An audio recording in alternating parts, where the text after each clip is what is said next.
the things that we talked about earlier, as we keep seeing all these things, of course, on social media from these armchair meteorologists, we'll call them. Well, I didn't want to say that, but yeah. I'll say it for you. Okay. But the thing is that you need to make sure that you're finding a reliable source right here on NBC2, getting the most up-to-date information. And I can't tell you how important that is, because I personally will get messages from family members, friends around the area, Lisa, and they'll say, hey, what is this about a storm is coming to Florida? What's going on? Yeah. And the answer to that is, well, that we're watching for the potential for something to develop. There's nothing out there yet. There's a chance that nothing will develop, but that's just something we're going to have to just keep a close eye on here over the course of the week. And you can see here's the latest from the National Hurricane Center. And we're going to keep these numbers updated here through the course of the morning. The odds of development have increased, again, up to 50%, but nothing, 0% over the next couple of days. And there's just really not a whole lot on the map right now other than just a little plume of tropical moisture. The National Hurricane Center, though, has kind of carved out this zone. So the area that you see colored in orange, this is not a forecast cone. I know it kind of resembles one the way they've drawn it, but it's a potential development zone. So what this is the National Hurricane Center is saying, okay, anywhere in this area in orange is where we could see that chance for a tropical depression or a storm to form over the next 7 days. And as we look at the timeline here, if something were to develop here toward the end of this little area shaded in orange, that would not bring any impacts until Sunday and Monday. But that is a big if, okay? So again, there's a chance that nothing can develop. We'll just have to watch it and keep you updated. One thing that could actually prevent it from developing, and we know that Saharan dust likes to suppress tropical activity, make it really difficult for that moisture to kind of consolidate.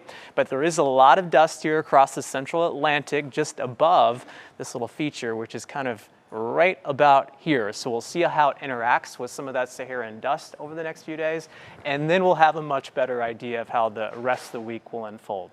Right now on the NBC2 First Alert Live Doppler radar, we do have a few showers that we're tracking. There's actually one that's been trying to dive south of Bonita Springs. So we had a couple of real quick splashes around Bonita, and then right around Old US 41 and near Naples Park. This is where we're going to see some of those brief showers begin to build. Everything is moving south. And then a small parade of showers over sections of Glades down through Hendry County, trying to make a push toward LaBelle. If it is able to hold together, should arrive there right around 6:04. But I think a lot of those showers will start to fizzle out.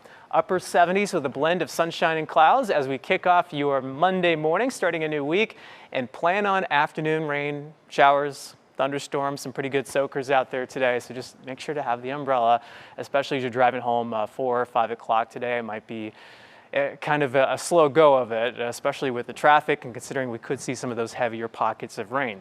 Here's a brand new futurecast I want to go through with you here, and you can see through the morning we've got some clouds out there, but not much in the way of rain. Things will change a bit more as we get into the second half of the day. So there's some of those cells beginning to pop up. We do have a lot of tropical moisture over South Florida for these storms to kind of tap into and to get their fuel from. So late evening, 7 o'clock, 8 o'clock, you can see some of those areas of rain and thunderstorms.